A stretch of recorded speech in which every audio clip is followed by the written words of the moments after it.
any movies that have boats. Like at all. What happened? You made my brain go blank. What's your favorite movie on a boat? I like Life Aquatic a lot. Okay. Life of Pi, that was pretty fun. It was like a cool visual movie. That's the one with the tiger? Yeah. Yeah, I haven't seen that. Or is it? I don't know. I don't get it because yeah, because you haven't seen it. You didn't read the book then, I guess. No. It was a pretty good book too. It was very popular. Oh, Piranha 3D. That was fun. I actually really like Piranha 3D. It's like a bad movie, but it's a great like B movie. I love when like movies put the like film medium in the title just to make it more exciting. It's also the third one.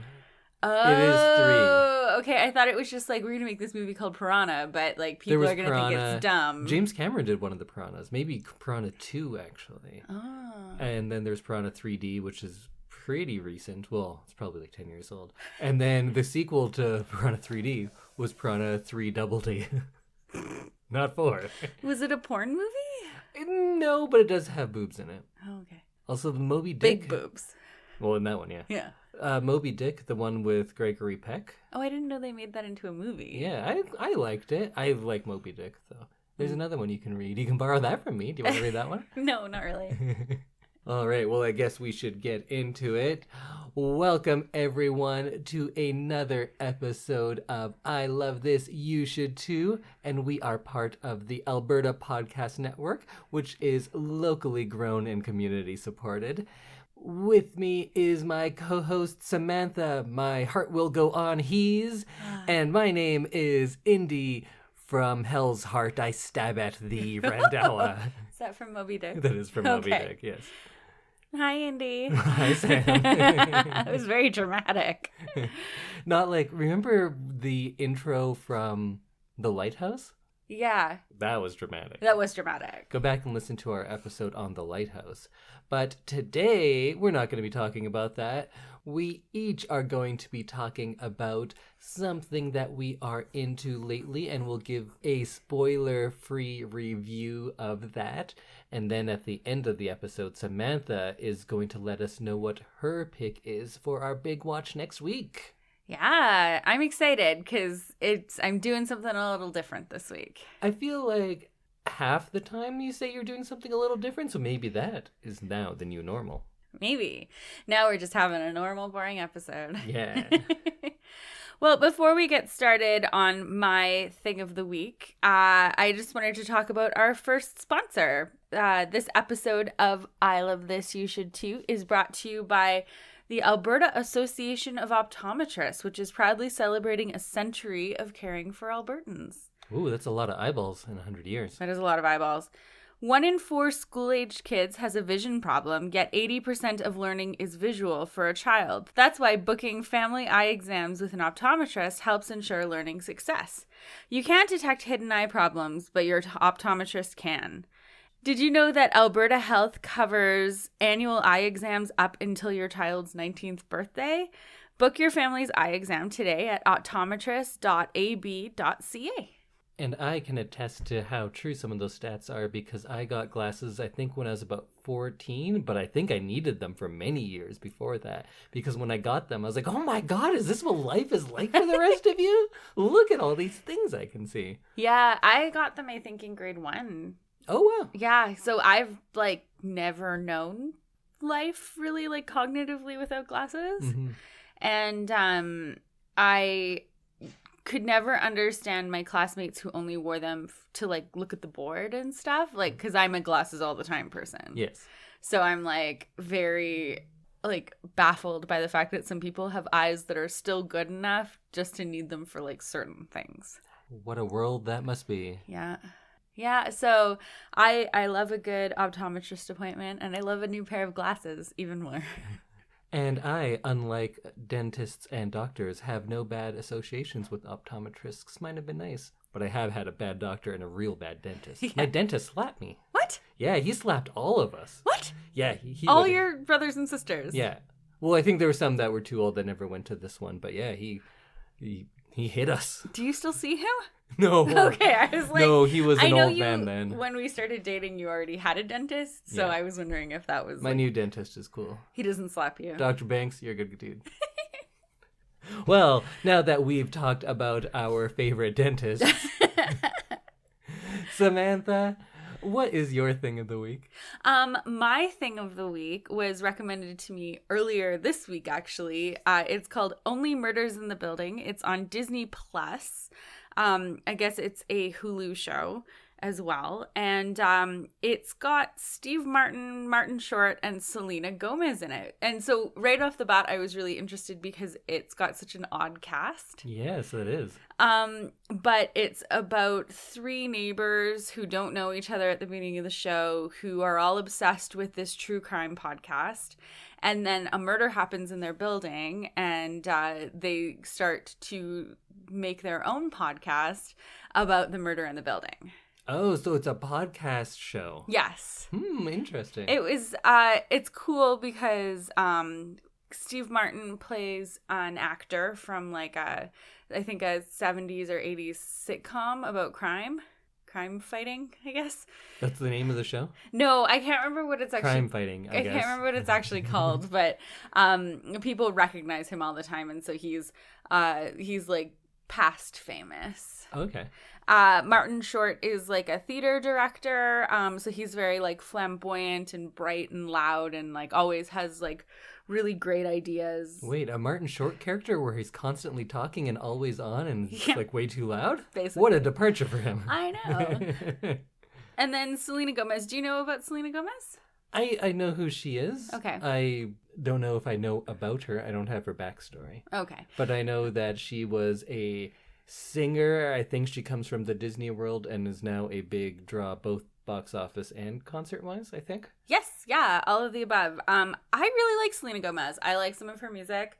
I didn't watch her breakout show, Wizards of Waverly Place, which is a I've Disney heard of show. that. I've never seen I've it, heard of it. I might have seen like an episode or two, but I wasn't like in the demographic watching it because I think we're she's too younger. old. Yeah, but now she's also acting, and I think she does a really good job in this, playing a girl with secrets. Oh. And it's interesting because you are kind of between the two demographics that these three characters would get, right? Because you're too young to really know like Steve Martin stuff. I don't know. Have you seen many of his movies, or do you remember? Was he in Airplane?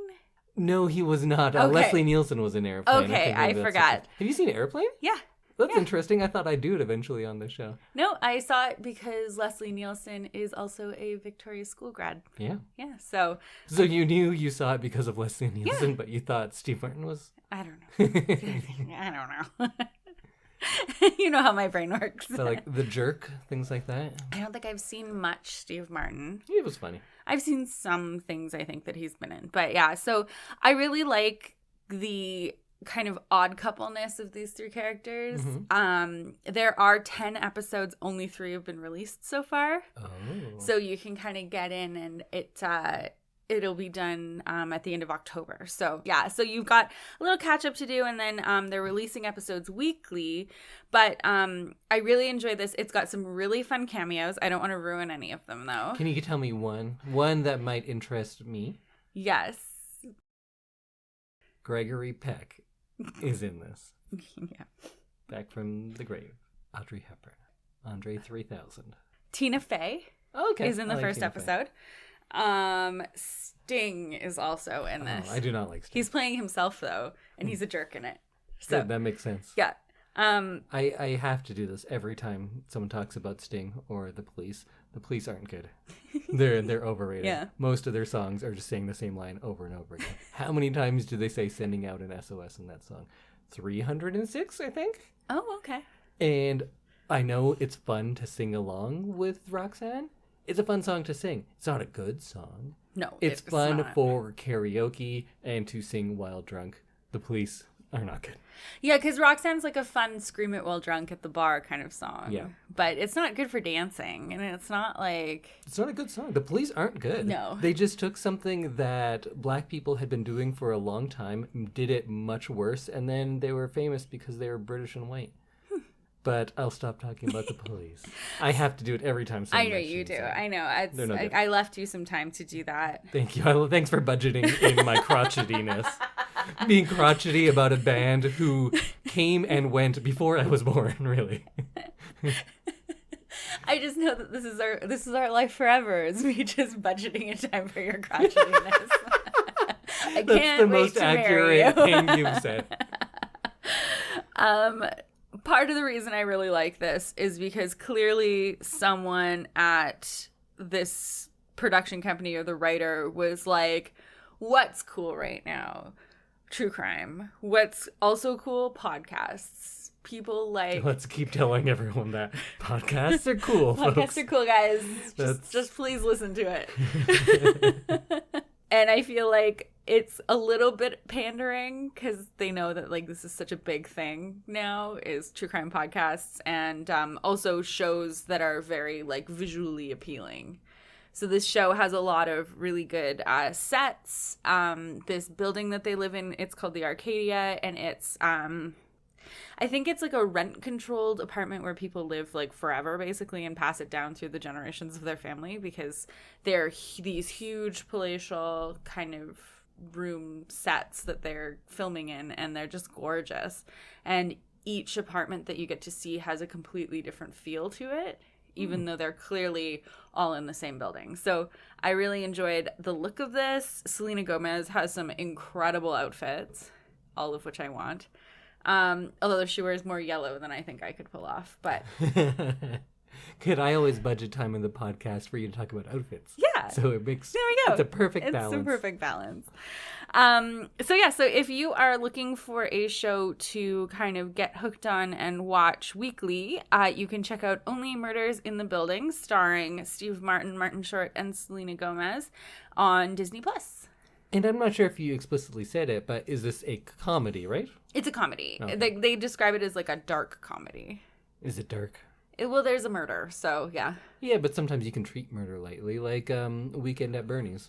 I think it's dark. I don't think he was murdered, but still. I think it's dark because all of like the three main characters have like secrets that they're not sharing with the other two. Ooh, so secret. You slowly kind of learn about their backstories while they're alone in their apartments, and it's really interesting to kind of slowly get the backstory, which is why I'm not saying too much about it. Sure. Because there are some like big reveals even in like the first episode. So along with comedy, would you say that like murder mystery is kind of the genre of this one? Yeah, and they do it in a fun way. Like okay. it's light, it's fun, and I believe the episodes are only like half an hour, so they're like fun quick watches, but you'll be like hooked with the story. All right, I think I might check that out. It's pretty fun. Okay. Well, Indy, what's your thing of the week? What have you been so into? My thing of the week is also a TV show. It is the Netflix original Rilakkuma and Kaoru. Oh. I'm not sure how to best go about talking about this show, so I'm going to use your help a little bit because you just watched a few episodes with me right before this. So in your mind, what's a one-sentence description of this show? A businesswoman somehow ends up with two bears and a bird as roommates. Yes. Yeah, there you go. That's the premise. Hijinks ensue. Yeah. Or sometimes they don't. Sometimes they don't. Sometimes they just have like a nice time. Yeah. Yeah, it's a pretty cute show. There are some things that I'm still not like 100% sure about, but it mostly has to do with whether the bear is a bear or is wearing bear pajamas. Or is a toy. Yeah, that's never quite clear. But to go back, if you're not familiar, Rilakkuma is a Japanese cartoon character kind of used on like pencil cases, and there's stuffed toys you can get from the claw machines on the side of the road, created by a company called SanX, and they do lots of good, really funny little characters, and I love the descriptions of all of them. So some of their other ones are Atsugari-san, who is a spirit who hates the cold and loves hot dumplings. There's Abouchu, who is a mouse with a very slothy nature. These are the descriptions I they like give. these are funny. There's Buru Buru Dog, who's an extremely tiny, constantly trembling and weeping dog. What? There's Beer-chan, who is a 20-year-old beer fairy, who, of course, enjoys beer. I want a beer fairy. I think you are a beer fairy. Am I a beer fairy? And Baketama-chan is a very popular one, too. When I used to teach abroad, everybody's pencil cases had him on it. He's a ghost egg, and he's extremely runny and half-cooked, and his hobby is changing his form. Oh, okay. But none of that really matters because in this show, it's just Rilakkuma, who's a smaller bear, Kiroadori, who is a little yellow chick, and Kaoru, who is the woman. It's such a funny premise. So it focuses on this woman who works in an office and her life is really stressful and she feels very unimportant at work. She's not very decisive. She worries a lot. And one of the biggest problems is that she feels left behind because most of her friends have gone and gotten married and have children. And the people in her office are younger than her and never want to take her out when they go out. And there's one episode when they're talking in the bathroom and she can hear them. Yeah, that was sad.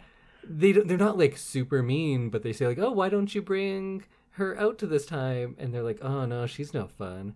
And that's it. They don't say anything terribly mean. They just say like, she's too serious. She's great at work, but I wouldn't want to hang out with her. Yeah.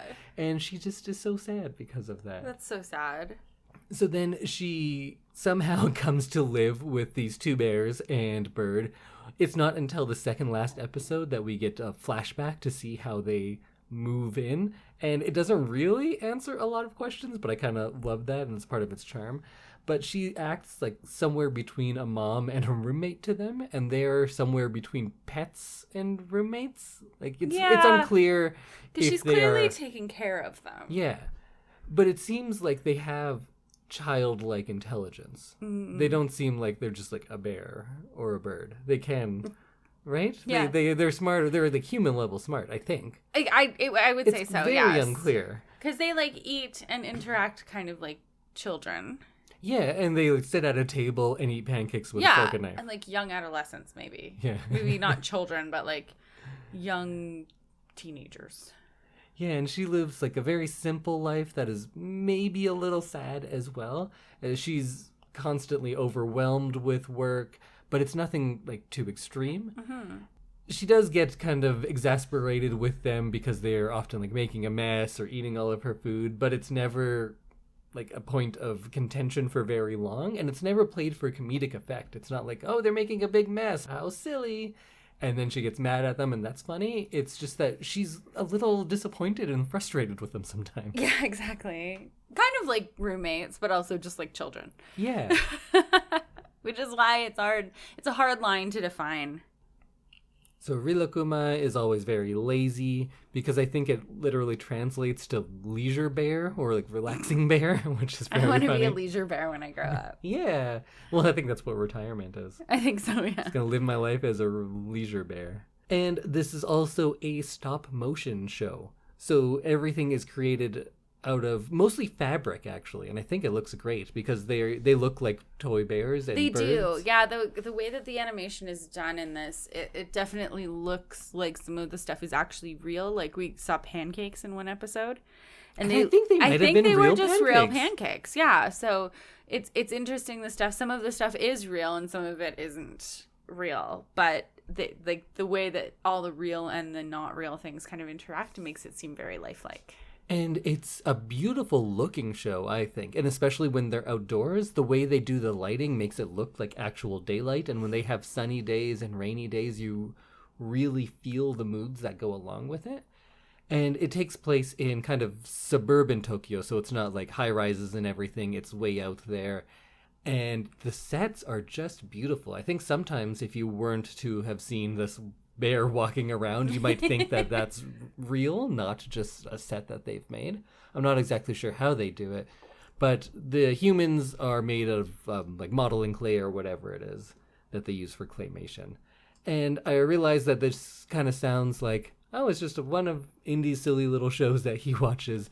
But seriously, This show is so good. Well, we just watched it for so before we record, we usually sit on the couch and get our notes together or pull up whatever websites we need and stuff.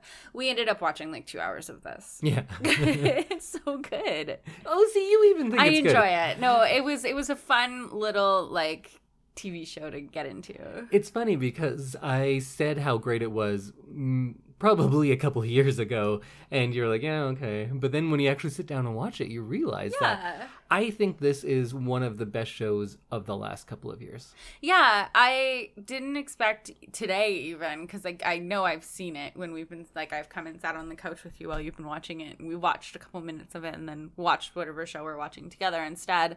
But I came and sat down fully intending to get my notes and everything together for the podcast, and then got so into this show, and we were laughing. There's not a lot of shows where we laugh out loud while we're watching it. Mm-hmm. This one's special. And it's also sad a lot of the time. Yeah. And the show has a beautiful stillness to it, which I often talk about when we watch Japanese animated movies, because they allow moments to land, and it's not quite to the point of that transcendentalist style that you hate so much, but if it's raining, there'll just be a shot of rain falling on these flowers for 10 seconds. Yeah. Why not? I like that. And since only one of the characters in the show speaks, the rest just kind of use sounds, there's often minutes at a time where there will be no dialogue. It's just the bear or the bird or her walking around and doing things.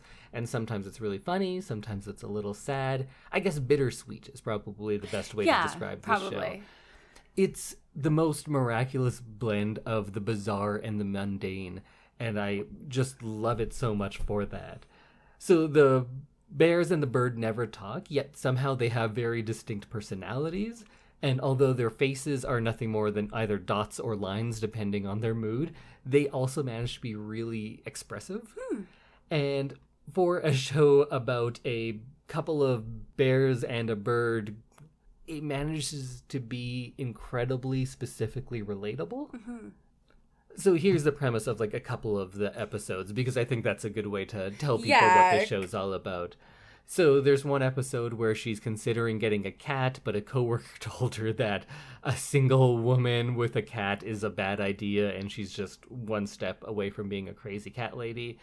So she goes to a store, and she's looking at cats, and she's looking at their prices, and then she thinks kind of aloud, I wonder if humans had price tags, how much would I be worth? And then she thinks about it and she says, the truth is, I have no value. I feel like debris caught up in the whirlwind of life. And then she has kind of an imaginary scene where it's her falling through water and just kind of floating away. Yeah. And it's so poignant and heartbreaking, but then you get a funny little bear dancing around, right? I like in one episode, she has an umbrella and she says, I've had this umbrella for 12 years. That's it. Yeah. And her boots. She's like, I've had these boots for 8 years. I like that. I appreciate that. And it speaks to the themes of that specific episode, because there are things underlying all of these cute creatures running around. One episode I liked a lot, she's had a really hard day at work, but she's excited because it's her kind of annual meetup with this group of friends from college. And she's sad because fewer and fewer of them have been coming each year. They've moved away, they have families, things like that. So she makes this picnic, and the bears are all getting into hijinks, and they're trying to eat the food she's making. And she says, no, you can't have it, it's for my friends. And so they're sad. And she goes to meet her friends, and while she's gone, the bears are trying to make food, and they keep burning the pancakes. That's it. That's the big joke. Yeah. But when she goes to meet her friends, she's walking, and we get another one of these kind of dreamlike sequences where she's so happy, and there's these cherry blossoms floating everywhere. I think there's a little song there. And she goes and she gets a place, and she's waiting for her friends, and she has beer and this whole picnic she's made. And one at a time, they each text and say, oh, I can't come, I'm stuck at work. Oh, is that today? I forgot about it. Oh, my kid's sick, I can't come. So everyone cancels. And she just sits there and drinks the beer in a park by herself.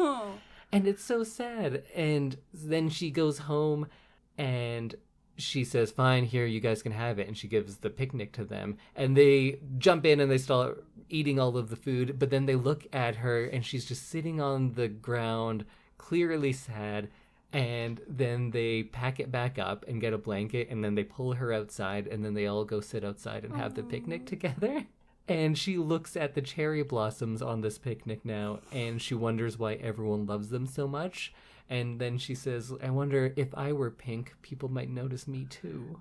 Yeah, And there's it's so heartbreaking, but it's such an underlying kind of sad theme. But it has all of that sadness always, but for the most part, in the end, there is a small kind of glimpse of happiness because she doesn't have those friends anymore, but she has these bears and the bird now. Yeah. So she does have something in her life. A lot of these episodes are like that. Something very sad happens, and kind of in our minds, maybe the sad outweighs the happy, but there always is a little bit of happy. And so I guess it is kind of an optimistic show in the end. But I think it's more about finding the joy in those little happinesses, in those little escapes. Right. Rather than saying, hey, everything turns out for the best. Because a lot of times in the show it doesn't. No. And a lot of times in life it doesn't. But what this show and she is very good at doing is embracing small moments of joy where she finds them, even though they are few and far between. Yeah. And I think that's a really nice lesson. A really nice, realistic lesson. So these types of shows, I've just learned that it's kind of a theme, and they're called iyashikai or yashike. I'm not sure exactly. And it's a Japanese word that could be translated to like healing or fixing almost. Oh. And these types of shows often have very little or no conflict, but they place emphasis on the small delights that you can find in life, and they're meant to relax and soothe people who are going through really hard days at work. Oh. So you're meant to like come home, watch this, and not kill yourself. Like relax, yeah. Wow. And I love them. I like this one a lot. There's another cartoon called Agretsuko, which is a Sanrio one, so like the Hello Kitty family. Right. But again, it's very similar in a lot of ways because the main character is a cute cartoon character. They're all animals in the office, but she works in an office. She's underappreciated, overworked, and her only release is when she goes to the karaoke bar, or not bar, like the karaoke room, and sings metal. She loves heavy metal, but she only does it alone, and that's kind of what that show's about. And it's just about little things to deal with how pointless or overwhelming life can seem sometimes. Wow. So it's a little cartoon show. It can be super cute if you have little kids. They'll probably love just watching the bears roll around. It's super entertaining just to see. And if you are like me and are constantly at odds with the very nature of your life, then it's good for that too. Yeah. Well, that's my pitch. It's called Rilakkuma and Kaoru, and it's available on Netflix if you use that. And they don't look like they're having a second season, but I think there is this show called, it's something like Rilakkuma at the amusement park or something, and I think that's a follow-up to it. So I'm not sure where it's going to go, but I'm very excited to find out, because this is a little hidden gem, and you should check it out. Yeah. Also, episodes are like 15 minutes long, so watch a couple and tell me what you think. And that's how we ended up watching 2 hours of it. Yeah. Because we're like, oh, just like one more. Yeah, because they go down so easy. And they do. They are very relaxing. Well, before we get into your big pick for next week, Samantha, let's thank our second sponsor, and that is YEG Podfest, which is presented by the Edmonton Community Foundation in partnership with the Alberta Podcast Network and LitFest, which is Canada's nonfiction festival. Running October 1st through 3rd, YEG Podfest will be held all online this year, so anyone can tune in and experience it. Some of the events include masterclasses with professional podcasters, panel discussions, feature interviews, and many more things. Some of the Alberta Podcast Network member shows will be there too, so you can join us for the virtual party from October 1st through 3rd. So to check out the full lineup, get tickets, and find out exactly what is going on, head down to yegpodfest.ca. That's YEGPODFEST.ca. Maybe if we get super successful and famous from talking too seriously about children's cartoons, we can be on there one day. Yes, we could have what would our panel be called? Making it work when you hate your partner's movies. Oh, yeah. Yeah, that would be good. How to drink wine quietly while podcasting. I think the panel I would lead is taking out wine drinking noises and letting your partner think that she drinks wine quietly. You're the best. I'm sure all of our listeners know that oftentimes I don't get a chance to take them all out because when I'm talking, you often hear a but clearly into a wine glass. It's true, because sometimes I'm like halfway through taking a sip and then I agree with you on something, and then it's the wine glass sound. Well, Samantha, let's get into it. To wrap things up, what is the movie we are going to be watching for next week, and how is this a little bit different than we usually do things? So, remember a couple weeks ago when we watched Burlesque? Oh, many weeks ago. Yes. And we titled that I Should Have Seen This, and So Should You. Something like that, Something like that, yeah. So we're going to have another episode of I Should Have Seen This because I love a lot of the movies that are kind of inspired by this. And I think that it's about time that I see it. And I know that you've seen it. We will be watching the 1989 American black comedy teen film, Heathers. Yeah. Oh, that's exciting. Actually, just last week on the podcast, I think I said to you, oh, you should watch Heathers. Yeah. You'll probably like it.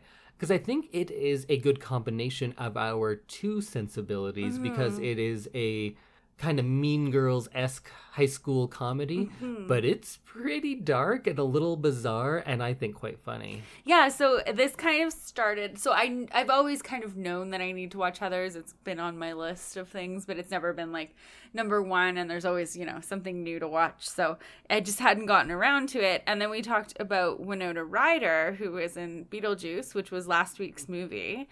And I was like, wait a minute, I haven't seen Heathers. And this kind of ties into like the Winona Ryder conversation that we had last week. So I thought, why not watch it? I have done everything I can this week not to look it up.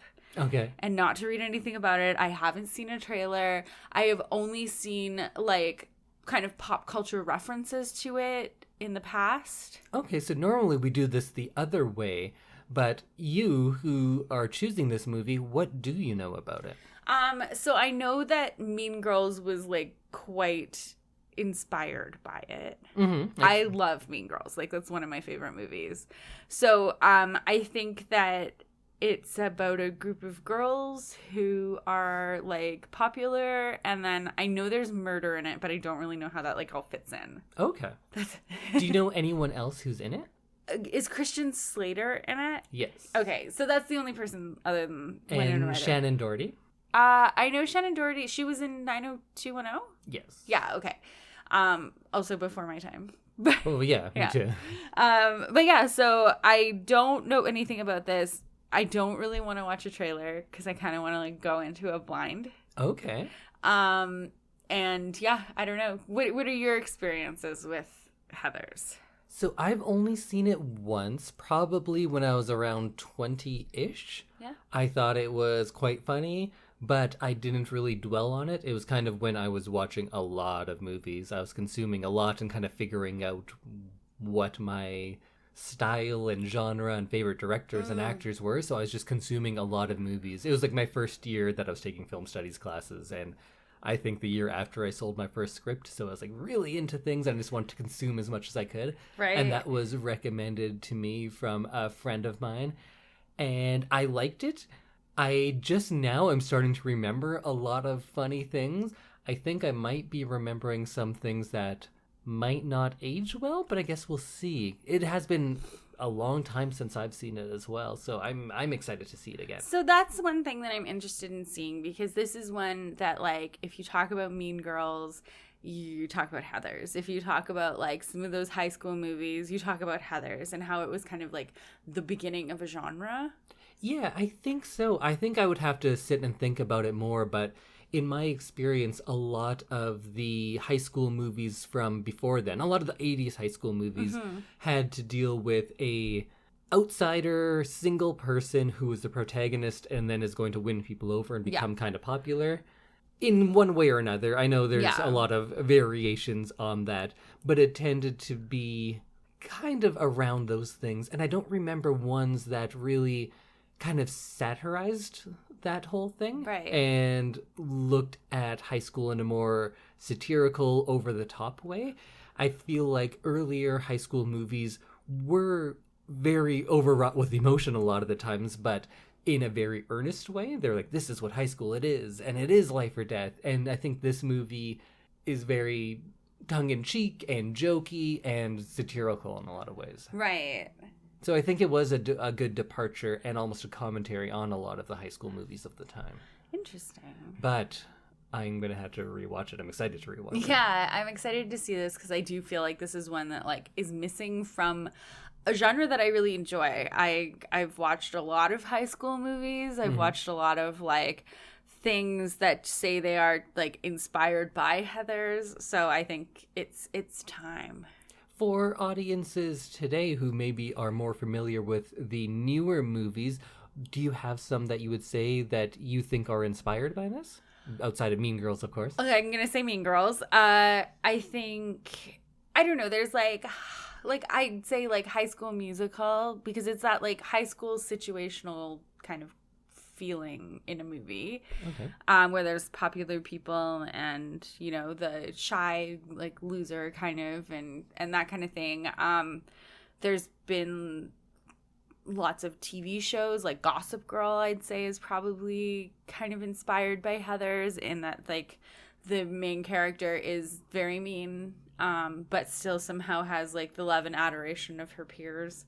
So I think there's lots of things that are definitely inspired by this, but it's just like I also then think about this and I've seen so many things that are probably from like that came after this movie that I just can't believe I haven't seen it. I'm almost embarrassed that I haven't seen it. But I wonder if it is still kind of known, because it is relatively old. Mm-hmm. And I know everyone thinks of those John Hughes movies when it comes to 80s high school movies, Pretty in Pink and Breakfast Club and all of that. And Heathers being a kind of a weirder movie, maybe less commercially successful. I'm not sure if it is as famous today as a lot of those other ones. To me, it holds like a special place, but I'm not sure how well known it is. But you think a lot of your friends know about Heathers and have seen Heathers? I believe so. My friend Kim, who has officially finished our podcast and all the movies in it, she made a list of like her, like basically she made a list of all of the 80s high school movies, and she says she's seen pretty much everything. So, except for a few of the TV shows that she listed. So Kim is a big watcher of things. So she said, I can't believe you haven't seen Heathers when I mentioned it. I also realized that I haven't seen a lot of things from like before I was able to go to the movie theater.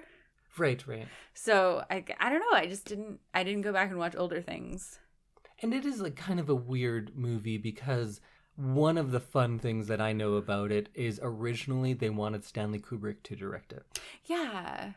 So that clearly it's going to be in my wheelhouse there. Yes. So when you're saying, oh, it's in the vein of Gossip Girl and things like that, I'm thinking like, I think it's kind of in the vein of Dr. Strangelove a little bit, perhaps. Maybe it's a combination of those two worlds. Maybe, which means it's going to be a very interesting movie to watch, because those are two very different things. Have you seen Dr. Strangelove? No, I haven't. Okay, maybe we'll do it on this sometime. Probably. Okay, well, since we're not going to watch a trailer, and I don't want to, like, do any research on the internet to ruin it for myself, I think this is probably a good point to tell everyone where they can watch it. It's available on Amazon Prime if you have that. If not, there's a lot of those other sources that you can rent from where it's available as well. And you maybe check out your library. We might even have it. They might even have it. Indy is the library. If you're in Edmonton, we. Indy is the whole library everywhere. That's it. It's just me. Okay. Although I think we're kind of popular amongst library folks. Oh, I So do love a good library. You are folk. the library. You are the library. All of you are fabulous fans. I don't know about fans. That might be a little...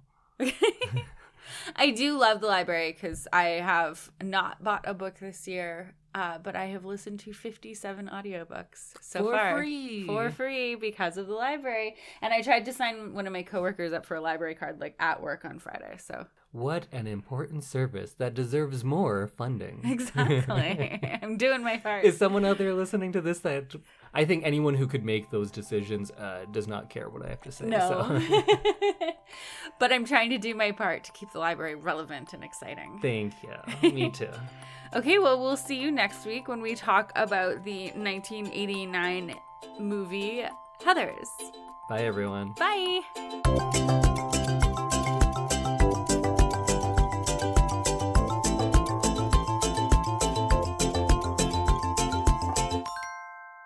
This is the most romantic part of our week. No, that would be so sad. Yeah, you're right. If this was the most romantic part of our week when we talk about movies one of us hates.